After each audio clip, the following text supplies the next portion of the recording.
This is Tumaco, Colombia, seen from a military helicopter. According to UN figures, 1/3 of Colombia's coca crop, used to make cocaine, is grown in this Pacific Coast city and the surrounding department of Nariño, which borders Ecuador.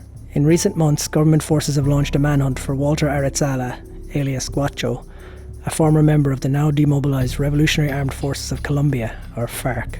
Thousands of left-wing rebels signed an historic truce with the government in 2016, but Guacho and an estimated 1,500 others refused to comply with the peace process and have instead returned to war. In recent years, FARC had dominated the coca industry in this region. As drugs were shipped out of the country to be sold in Canada and the United States, the money that flowed in fueled the rebels' war against the state.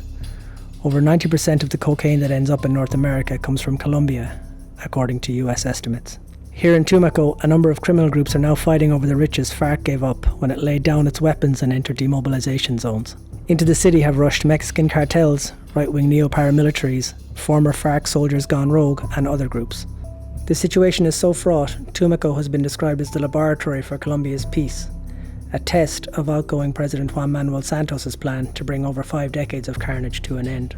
Although the Nariño department has been swamped with thousands of government troops, Guacho's group and others continue to attack state forces and assassinate civilians. Since peace was agreed, Tumaco's murder rate has skyrocketed.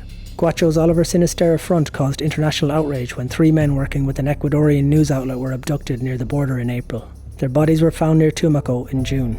Most recently, Guacho is believed to have been behind the killing of 3 government intelligence officers on a rural roadway on July 11th. And for locals trying to go about their daily lives here in Tumaco, things could get even more complicated in the coming months. In a badly divided country, Santos' peace deal was defeated in a national plebiscite in October 2016, before eventually being passed via Congress.